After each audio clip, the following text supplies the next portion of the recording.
Big yawn. Wow.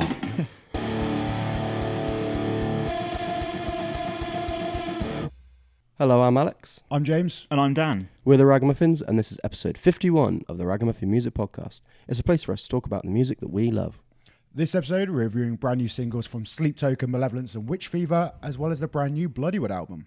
And we'll be talking about some of our favourite album covers with animals on them. Cute. Let's not mess around. Let's get straight into it with the latest releases.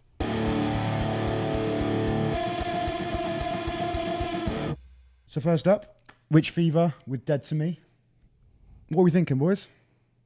It feels like it's been a while since we've heard anything from Witch Fever. I know they've been cooking for a long time with all their stories and stuff on Instagram.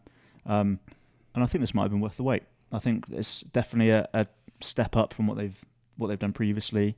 It's a simple enough song, but like the guitar and the bass and like the vocals just really like cut through and like really sort of drive a point home and drive the song along as well. They've not done anything sort of crazy adventurous on this one, it seems, but it works for me. Yeah, to be honest, I think the beauty of the first album was the simplicity of a lot of it. Like, it was just really like good at just lulling you into each song. It felt like it was very sort of hypnotic in a lot of ways. And yeah, I think it's just like that same approach, but just more refined on this one. Sounds great. The video is also really cool as well. Definitely, yeah, worth the wait, I think, and I'm very excited for what else is coming on this new cycle. I agree with it, like, as a song as a whole. I thought it was very well written. Production-wise, I wasn't a fan. The drum sound and the levels of it weren't great for me, and I wasn't a huge fan of the guitar tones. That's punk, to man. be honest.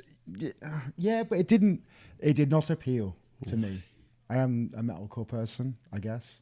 So that naturally would. But as a song and as it's written, it's catchy as fuck. It's going to stay in your head, but there's just those little production things that just like pulled me back a little bit, to be honest. But otherwise, I did enjoy it.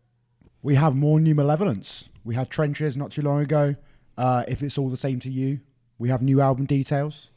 Where Only the Truth is Spoken coming June 20th. Very, very, very excited for this album. Very excited. Before we talk Pre-order about now from truckmusic.store. what pro. Cheeky plug. Before we talk about the song, I want to say that I was pranked. Were you guys pranked? I was not pranked. Were you pranked by the Prank Patrol? No, but I saw what they did.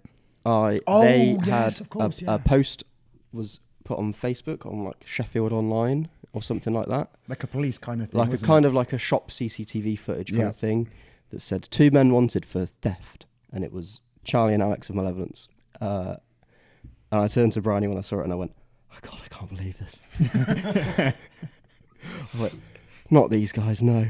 And lo and behold, I was pranked. Anyone but I Malevolence. know. But fuck. Yeah. So that's my confession. That I got. On that realm though, before into the track, tying that in and watching the music video, extremely well produced, very clever, and kind of something we haven't really seen from Malev before. So I found that really fun. So kind of like it then tied in all those aspects as part of it, of like the robbery and that kind of thing. So props to them, I think, on the music video. For the song, I feel like they're just leveling up at this point. Maleveling up. They're leveling I was up. I thinking that love as well. that. They are. They're like production on it, I think in particular was a massive standout for me. It sounded like so pristine. And I think it's really getting to a point where between the two different vocal styles you have within Malevolence, they've really kind of found their way of complementing each other to like the best of their abilities right now. And that's what's going to really push them forwards. And it feels like they're in an interesting spot because I guess still being classed as quite a newer band, the attention, the quality of music they're putting out is, I believe, if not already pushed them up to an extremely amazing spot. I think based on these releases and this album, if it's all going to follow suit, this is going to be a fucking big year in 2025 for Malevolence. And I'm excited. Something I found interesting about this song, and it's like not necessarily a criticism, but this sounds very similar to some of the stuff of Malicious Intent, which obviously is great. We love that album, and I'm fine with that. But it's just interesting to me that it sounds already very different to what Trenches sounded like. When Trenches was released, it felt a bit more of like American hardcore, like in your face, like diss track kind of vibes. True. whereas this is kind of almost stepped back into what Malicious Intent was like, which again isn't a bad thing, Yeah. but it's just showing that we're going to get quite a bit of diversity on this upcoming album, I think. It even had me checking to see that Trenches wasn't just a standalone single. It is actually going to be on the album, and actually is the track before this one on the album. So yeah, it means that we're going to be kept guessing as to what to expect from the album in full, which is exciting. I think the thing that this band does better than anyone sort of this current era is they give a shit about riffs. Yep. Like a lot of bands in metalcore or hardcore or whatever genre you want to put Malev under, like the guitars sometimes feel just like a means to an end for people to mosh. It feels like with them it's like, and this is something we talked about, I think I might have mentioned this in the past when we talked about Malevolence, is like they feel like a proper blend of every era of heavy music. And I think that's why it's so, like a record like Malicious Intent is so interesting, because it sounds like it's going to appeal to basically every era of fan, because there's stuff on there that's like straight up hardcore, stuff that's just straight up metal riffs.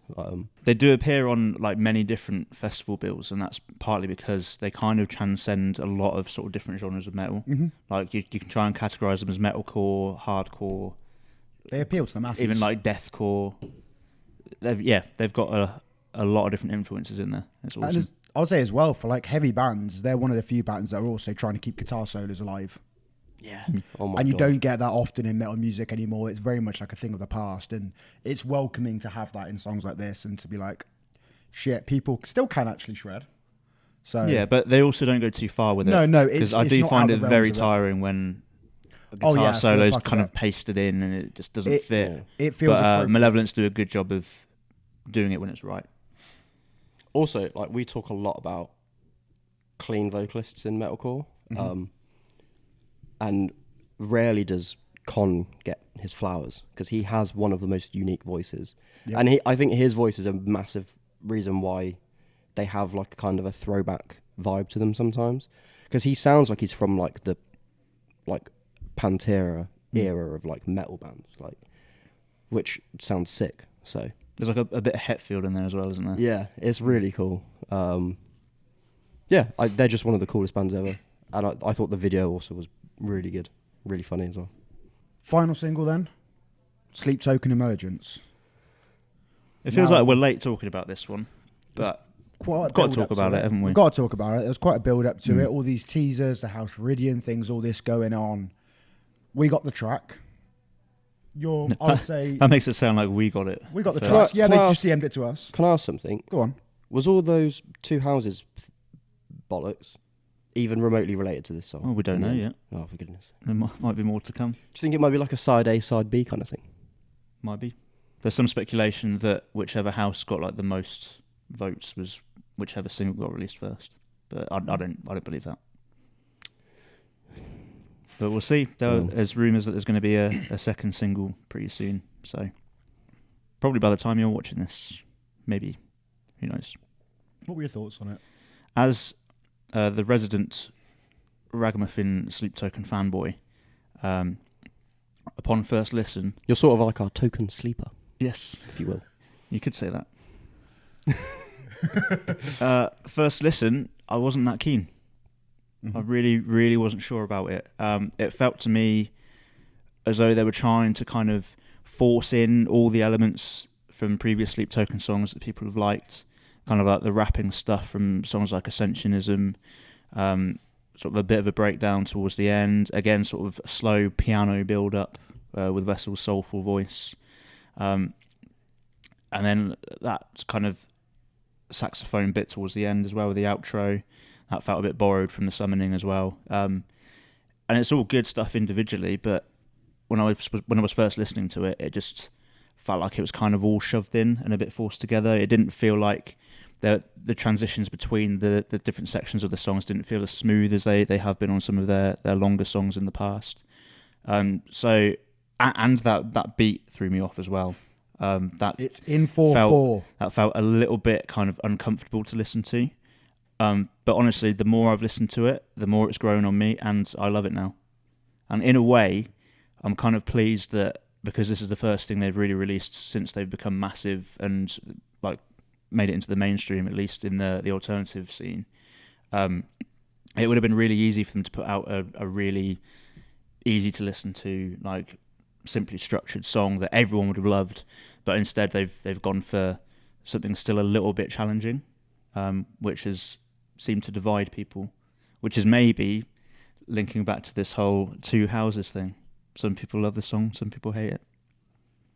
But yeah, I now, after listening to it about 76 times per day, I love it now. I think it's great. Still not sure about the saxophone outro, but maybe the following track has something to do with that. And it's Gabby Rose, so love that. I find it interesting because if you look back at previous album releases by Sleep Token, it feels like there's always been that like push forwards into something new or just expanding on it. And like in conversations we've had before this as well, it very much feels like this is just kind of a summary as well of all the music they've done before. And it didn't have that kind of new, exciting expectation maybe that I had to it. And hence it hasn't felt like it's lived up to that expectation for me. And so I do feel like a bit like whelmed with it. Like I think as a song, it is a good song. I love kind of the messing around with the time signatures and people guessing that. I find that kind of stuff, like it scratches a part of my musical brain that I love. But there's just like sections within it I feel for me just a bit repetitive for long periods of time. And I feel like a lot of the builds that come through the song don't necessarily have the payoff that I was hoping for that would come through with it. And again, maybe this all comes down to high expectations of what I expected for, like, okay, brand new album campaign, headlining Download Festival this year. This is going to be a big year. And I really thought it was going to be that huge, big anthem that was going to be like, yeah, this is why they're that big now. And it just felt like it fell a bit flat for me personally. I did say, didn't I, that I could picture you listening to this for the first time going... Yep. I was there counting. It's 4/4. It's 4/4. All those like TikToks and reels and stuff I saw, like 7/8, then it goes to 3/8, and it's like this. I'm like, nah, it's just in 4/4. He's just moving around the snare drum. That's all it is. Kind of clever though, isn't it? It is very clever. The modulation of it is extremely clever, and I think you make a valid point with that in terms of like it's not the easiest thing to listen to with it, and to be bold and actually do that kind of thing. I respect that. Big sigh there before you talk about Sleep Token. Yeah. Because do you know what? I thought this was fine. Not even fine. I thought this was really good from the jump. I feel like this has been a very interesting lesson in expectations and like mass hive mind expectations. Because I think, like you said, there were, and kind of rightly so, but a lot of people were going into this being like, oh my God, it's going to be the most innovative song. They're going to invent new music. And then I listened to this and then kind of went back and listened to a lot of Sundowning and Tomb. And actually, like, this song, to me, actually feels like, in a lot of ways, like quite a throwback song. And I feel like people got so wrapped up in... I guess like the variation and like new stuff that was brought in on Eden, that like they were expecting that again. Whereas I feel like this song is just like a really solid, like to the core Sleep Token song. But because everyone was preempted themselves by thinking like it's going to be some crazy inventive stuff, that's where some of the like you guys have had that initial kind of, oh yeah, they're like yeah. Whereas to me, because I got so wound up by the marketing, I was kind of not put off, but I was kind of a bit ambivalent to the single announcement. I was like, oh yeah, fine, whatever. Like you could have just told me a single was coming out. I didn't need to do a Pottermore quiz first, but fine. So because of that, I was a bit like, well, this is what I've been waiting for since the start anyway. So I was just like, cool, it's just a song. And then I really enjoyed it. That's where I feel like I wasn't expecting anything, I would say personally, like similar to Eden. but it just feels like there was something. You kind of expect something new to come out of it, and to have I'll tell you something what, where there's like you say it could fit in an old album. To me, it was a bit like I think with Sleep Token they are an innovative band, and because I don't feel there was anything particularly hugely innovative here, that's where I feel a bit whelmed for it. But like all of that mental priming has been self-inflicted. It's not like they've gone in the press and gone, we're about to release the most innovative thing you've ever heard. People have just decided in their head that that's what it was going to be. Well, I guess and I think I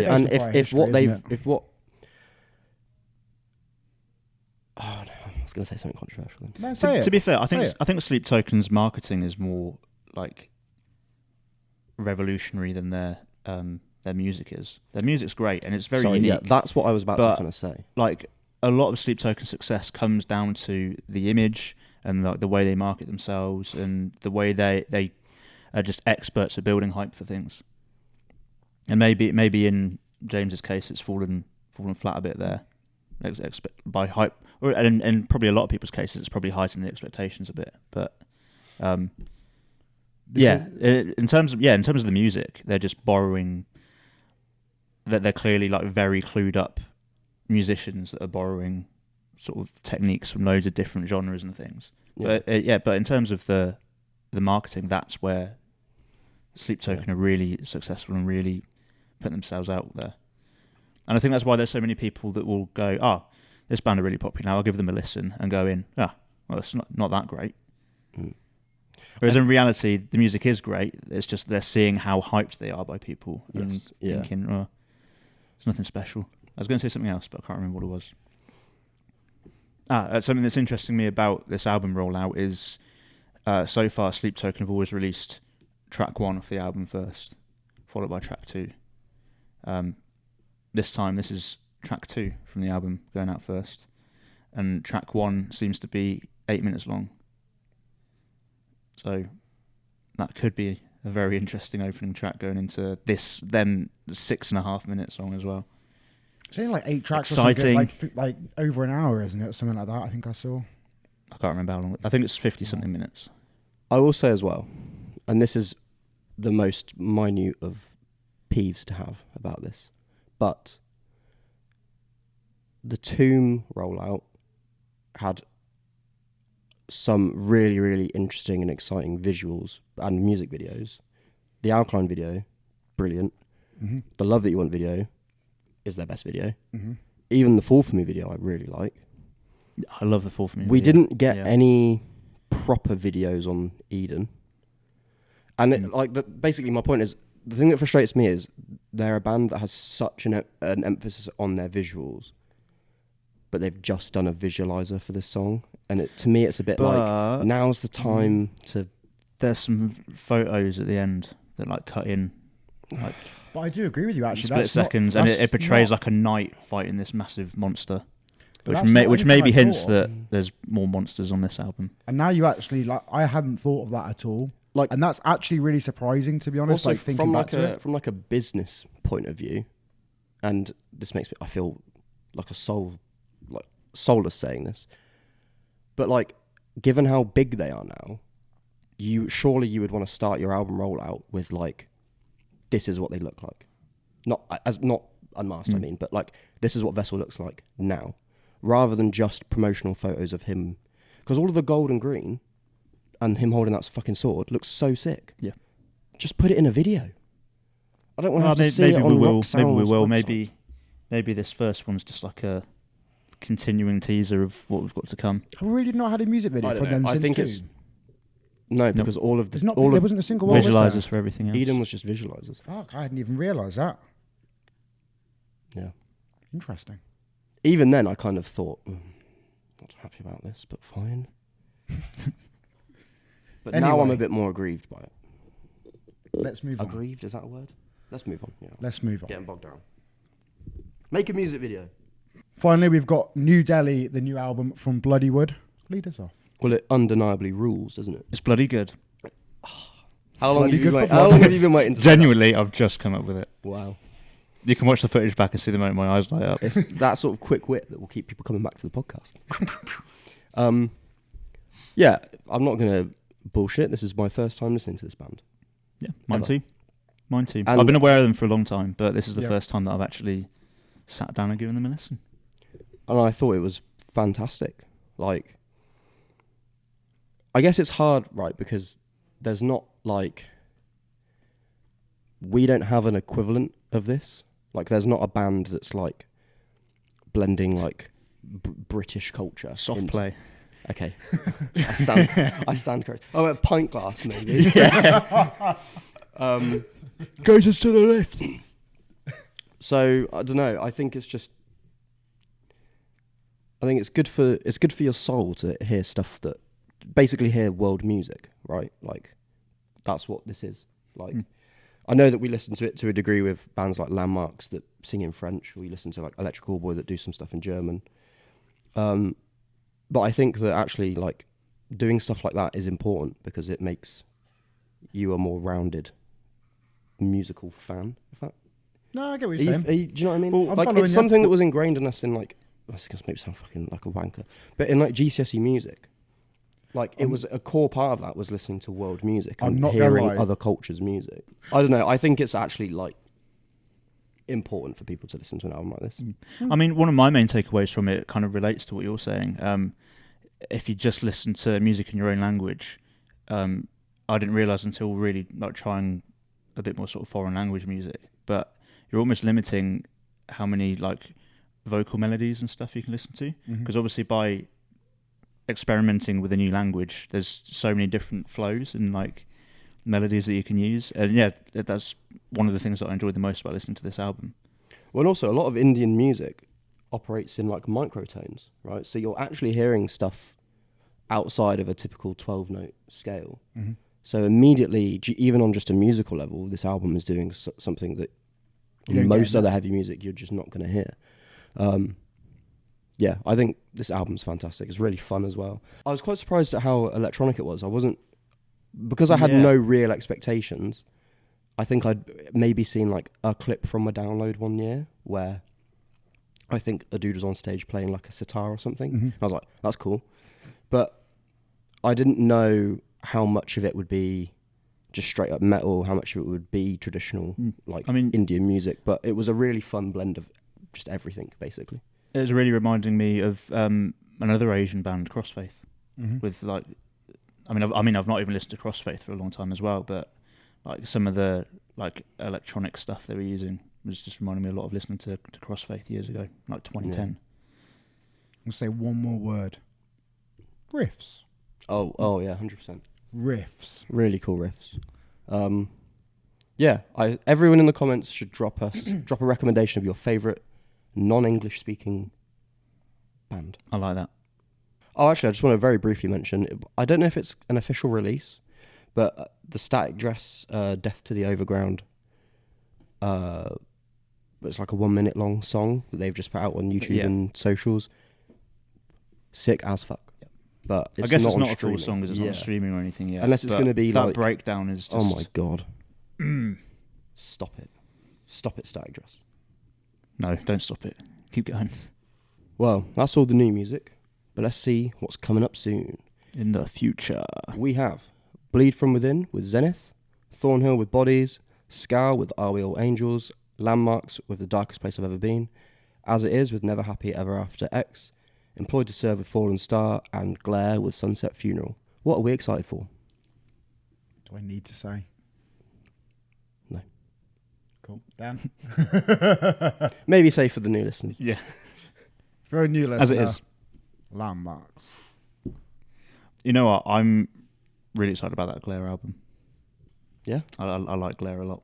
I've been hooked in by TikTok. I mean, I was already aware of them beforehand, but aware of the Glare.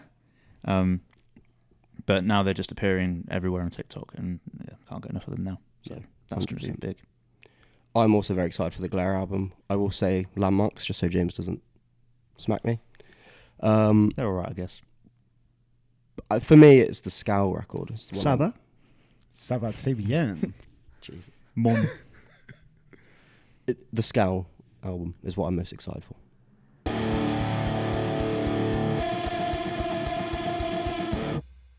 Just the one gig, actually. There's Oh. a Hot Fuzz reference for I not kinda did liking too. Hot Fuzz. 1.5. I've only just done One one. and a half? Yeah, I did an install. No. Go on then, James, you go first. Well, we all went to local venue, Fat Lil's. We saw Reckoner, so local representation with Phil. We have a perfect gig with him coming out soon, so stay tuned for that. And it was just a lovely evening. Bloody great. It was A great. lovely I can't evening. lie, it's probably the best gig I've been to at Fat Lil's. Charming. No, that's Well, fine. where were your inflatables? Yeah. Fair point. fair point. No, it was great. I mean, the first band on as well, Armenia, they were awesome. But then I forgot the name of the hardcore band. What were they called? Dead Mob. Dead That's Mob. That's the one. Oh my god. Hardcore in the Cotswolds. Crowd killing. Editing Alex, insert clip that Glennie took of me.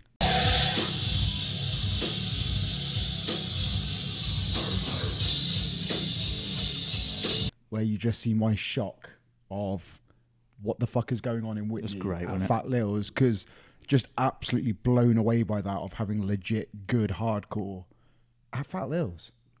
It's so good to see. I mean, it's a great venue, don't get me wrong, but a lot of the bands that come here are kind of tribute bands. Or Yep. the bands that kind of appeal to the older generation. So to have Young hardcore. some like proper American style hardcore, Good shit. awesome. Loved it. And then Reckoner. Yeah, they were absolutely fantastic. It's really exciting to always hear, like, with a band like that, they've obviously got a limited amount of music out. So most of the time when you see them, you've got the excitement of knowing you're probably going to hear something that's like new or unreleased. And I thought they just sounded fucking brilliant. Yep. Particularly, I really enjoyed I Fail Me, the new single. I think it was a standout in the set. I agree, yeah. Well, he was standing out in the crowd for it as well. It was Yep. awesome. Everyone had their torches on their phones. Really great to see Whitney just turn out and Yeah. show some great support for some great metal bands. What else did you go and see then? I won't talk too much about it because it's not really very alternative. But saw a band called Keg at Truck Oxford. Played a little install to celebrate their new album. Really fun. Live trombone. Can't complain about that. No. And the new album's really fun as well. It's a mix of like post-punk and indie. If you like bands like Squid, then check them out. I went to the Royal Albert Hall for Bears Den, celebrating 10 years of their debut album, Islands. It's the second time I've been to the Albert Hall, but the first time for a gig. And I will say that it is my favourite venue. Wowzers. It's fantastic. Like, it sounds, obviously the most important thing with a live music venue, it sounds bloody good. I mean, it should. It's the Royal Albert Hall. But it sounds amazing. And it's like just one of those, it's just a room that completely encapsulates like the entire vibe. Because when you stood at a gig and you're like near the front. Love encapsulating the vibe, by the way. Thank you. Always encapsulate the vibe. When you're at a gig and you stood at the front, you've got no idea what's going on behind you. Do you know what I mean? Mm-hmm. Or if there's a balcony, you don't know what the fuck's going on the balcony. Like, you can't always tell. The fun could only be happening at the first 3 rows, for all you know, and then the rest of it could be fucking dead. But with the Albert Hall, the way that it's like laid out, it's obviously just a big fucking circle. But like, you can just kind of, the whole room feels involved, like the entire time. Even though you're obviously all directed towards the stage, there's just the way that it feels being in the room feels very like it's the most collective crowd atmosphere that I think I've ever been in. I loved it. Bears Den are my favourite band, and they played basically 2 sets. They did about 8 or 9 songs first of just kind of random stuff. As far back as a song called Sophie, which is from one of their first EPs, right up to some of the most recent stuff they've released. And then they had like a 20-minute interval, which I massively respected because I could go for a little wee. And then came back and played Islands in full from start to finish. And it was just the best. Like, I think I cried about 4 times. Love that. All Cry gig. all happy tears, but it was probably the most overwhelmed I've felt at a gig as well, because it was like, I love this band. It's Does feel like a very grandiose event. Yeah, even if it's not my favourite album by them, I can appreciate that it probably is their best or their most collectively beloved album. So like everyone that was there was like, you could kind of just, I know this might sound kind of silly, but you could kind of tell that everyone that was there has probably been a fan of that album since it came out. It felt like everyone was celebrating being with this band for 10 years rather than just like going to an album anniversary show, if that makes sense. So yeah, the only way I can describe it is like it just felt very emotionally like being under a warm blanket. It was nice. I felt very cozy. I just felt very I'm lucky. imagining that Simpsons clip where Homer's like a little burrito in bed. No, I loved it. I felt very lucky to be there and to have experienced that. 3 very different gigs. Yes. One in a shop. One in a sticky bar. One at Royal And Albert one Hall. in one of the Royal Albert Maybe Hall. the most prestigious venue in the country. Christ.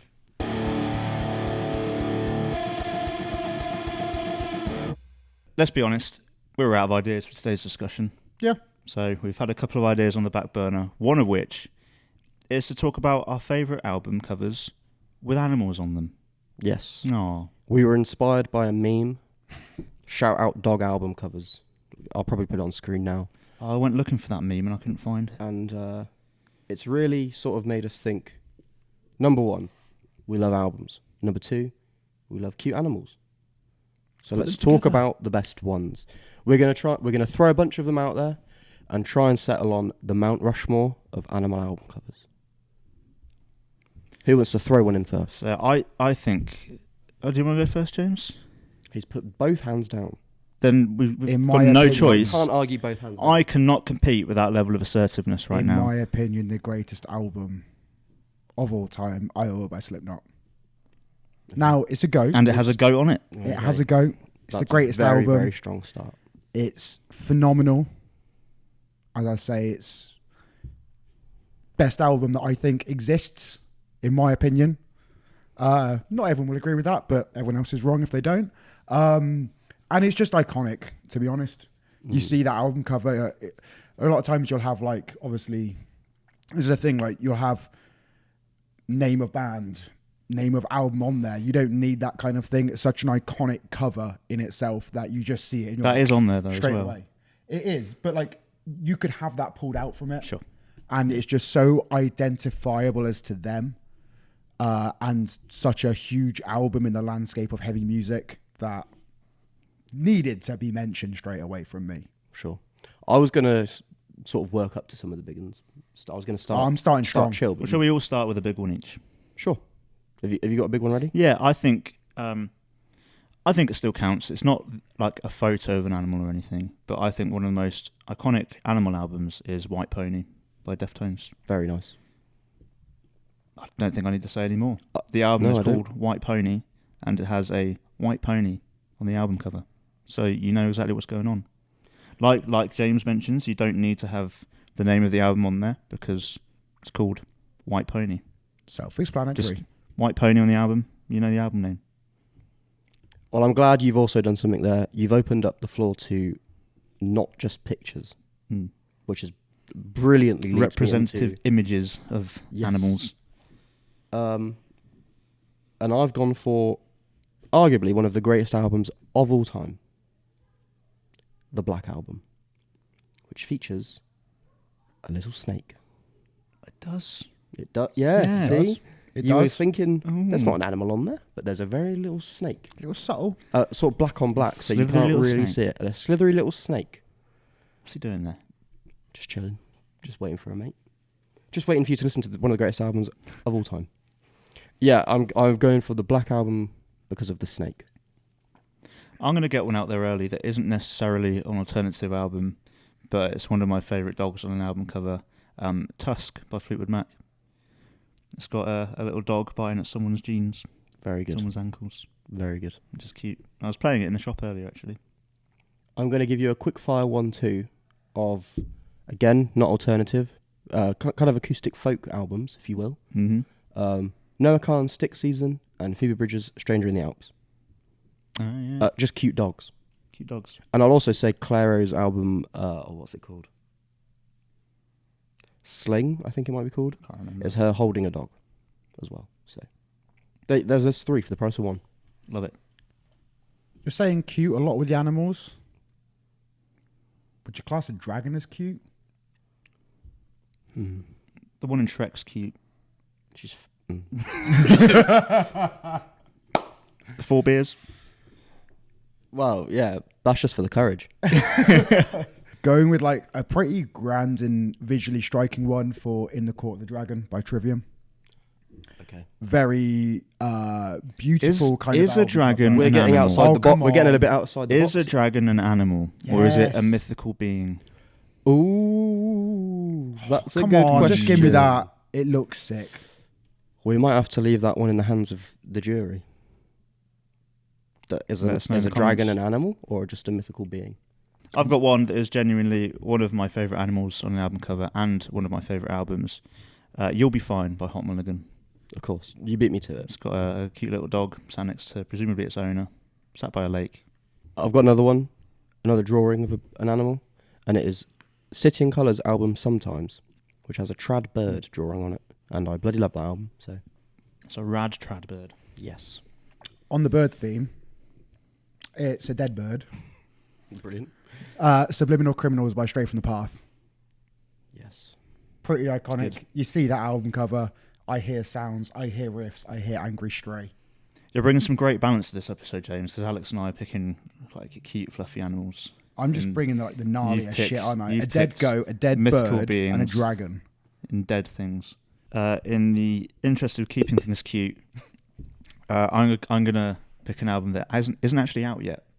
It's Pup's upcoming album, Who Will Look After the Dogs, which depicts 2 little dogs in a car lovely. going down the highway. I see your love 2 it. little dogs, and I raise you 2 more little dogs in Soft Plays. Are You Satisfied? Which I can Nice. see right now There it is. because they're very cute. I've got an interesting one. It's not actually an album, but Pop Culture by Knock Loose. Yes. It's got a scary dog on it behind a fence. Angry dog. We posed this question to the Ragamuffin Club Facebook group. They had a few contributions in the form of Doolittle by Pixies. I thought that was a great shout. I didn't even think of that. It was Spider Monkey, isn't it? I think. Yeah, that's nice. We also had Alexis on Fire, Old Crows, Young Cardinals. Has a cardinal on it, believe it or not. Surprise, surprise. Beauty School, Happiness, Of course. Dog in a Party Hat. That might make it onto the.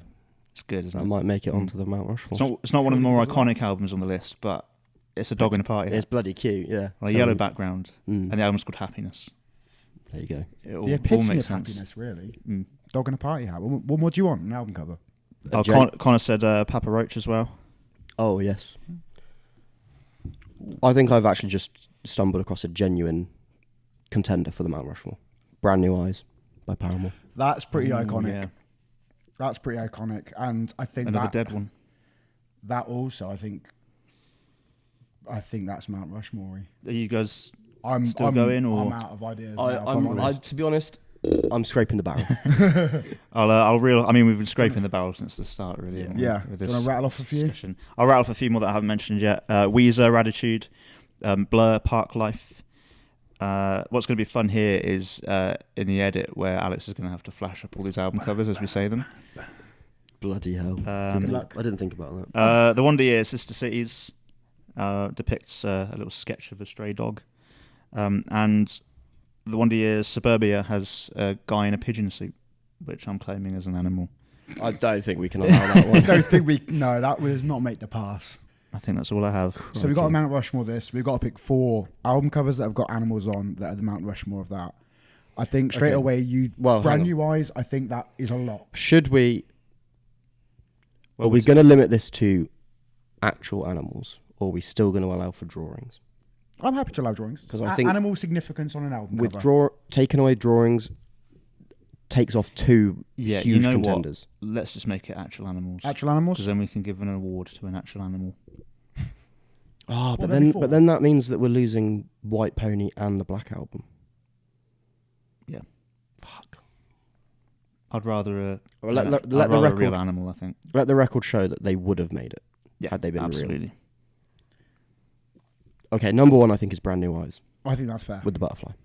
I'm going to state my claim with Iowa by Slipknot. Yeah, I think that's fine. I'm happy with that. I think I want Hot Mulligan in there, you know. I think that one's it's pretty iconic. One final spot then. One final spot on the Mount Rushmore. Tricky. Do anyone want to stake a claim for something in particular they feel particularly fond about? The cover as well. Sorry. I actually know what the 4th one is. What? It's the Prodigy, the Fat of the Land. Yes. The crab. Yes. I think that has to be it. Yes. Is that a CGI crab though? Nah. Or is it a legit crab? I think at that point you look at when it would have that's come a out. natty That would be a Did the crab. Prodigy That'd have be a crab. a legit crab? They must have done. That's a real crab for sure. I've seen. That's That's a real crab. Yeah. Baby. There we go. Right, so Well, what were the 4? here is the Mount Rushmore of animal album covers. Paramore, Brand New Eyes. Oh fuck, I've forgotten already. Iowa by Slipknot. Iowa by Slipknot. You'll Be Fine by Hot Mulligan. And The Fat of the Land by The Prodigy. I'm happy with that, you know. I'm very happy with that. Those are some great animals. We really talk Great about animal. that. I'll edit together like the animals in the stone. We really talk about the most important topics, don't we? Well, look, you gotta take your podcast seriously. You can't be dicking around. You know. I'll tell you what, it went down very well in the Ragamuffin Club. Yeah. So if you want more discussions like this and you want to be involved with them, join it on Facebook. Link It's below. free. And argue with us if you think a big album was omitted from the Mount Rushmore. Yeah, we've definitely missed something. I was going to push for Infest by Papa Roach before The Prodigy came into my mind. So That crab's legendary though. legendary crap. He's loving life.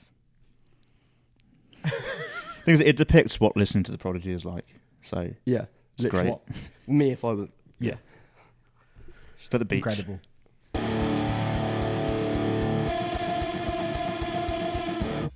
Right then. Right Time to then. conclude with a spotlight for each of us for the new Ragamuffin FM. Yes, we love recommending music. It's possibly our favourite thing to do. So we are going to put together. Well, we do put together a playlist every month. No, fuck, it's not even every month now. Every 2 weeks. We put 2 together a weeks. playlist every 2 weeks of 15 of our favourite songs at the moment. But right now we're going to give a little spotlight to one song each. James, you look ready. I'm ready. Primed and ready. I've been revisiting Visions of Another Hell by Blood Youth. A phenomenal album, a band that dropped this great release and then dipped. Sadness with that, and I'm just highlighting the song Cells. I think that whole album is a banger. I miss Blood Youth. Come back, please. There's a band that over the past few years, I believe, that have really been taking the emo pop punk scene by storm. I don't think there's enough people listening to them at the moment, but they will be listening to Arm's Length. They've put out a new song that I've just forgotten the name of. It's called You Ominously End. It's got pop punk, it's got emo, it's got screaming, and it's got banjo. What do you want? You want banjo? I'm going to and give the lyrics are fucking heartbreaking as well. as per Yeah. standard. I'm going to give a shout out to when bands make a song that is the same name as their band name, and it's going to be Wears Me Out by Wears Me Out. Really exciting up and coming emo band in the UK. I think they're just bloody cool. That's Right. it. That's the end of another episode. Like we said, if you want to join the conversation, the Ragamuffin Club is the place to be. We want this podcast to be yours as much as it is ours, and we can only really do that. We've got a nice space to put a little URL there. Look, it's right there. Or a QR. If you want to wear a t-shirt that none of us are wearing, you can also get one of those. It's in the washer, at right? I wear it all the time. ragamuffins666.uk. The URL's bloody there. And if you want any of the music that we talked about on today's episode, truckmusic.store is the place to go. Anything else? Nah. No, stay tuned for the Reckon a Perfect gig coming up We are getting ever so closer towards festival season. So if you're getting in the mood for that, getting excited, getting hyped, we've got vlogs from previous years. Go check them out. Slam Dunk, Download, Trees, Burn It Down. So many great festivals and so many great ones to look forward to this year, to be honest. I'm very, very excited. Praying for the good weather. We don't want another It'll be drown fine. load. No more drown load, please. And no more heat wave load. We'll have to go back to the drawing board on that one. Yeah, not a great one. Anyway, let us know down below. what Drought your- load. Drought load. You That's the fool. one. Let us know down below your favourite album cover with an animal on. Or even your Mount Rushmore if you pick 4. Subscribe, all that kind of stuff. And we'll see you in 2 weeks as we're now fortnightly. Bye. 2 weeks, baby. Crab. Do a crab. Rave crab. Do a crab. The podcast doesn't end until you do a crab. Nice.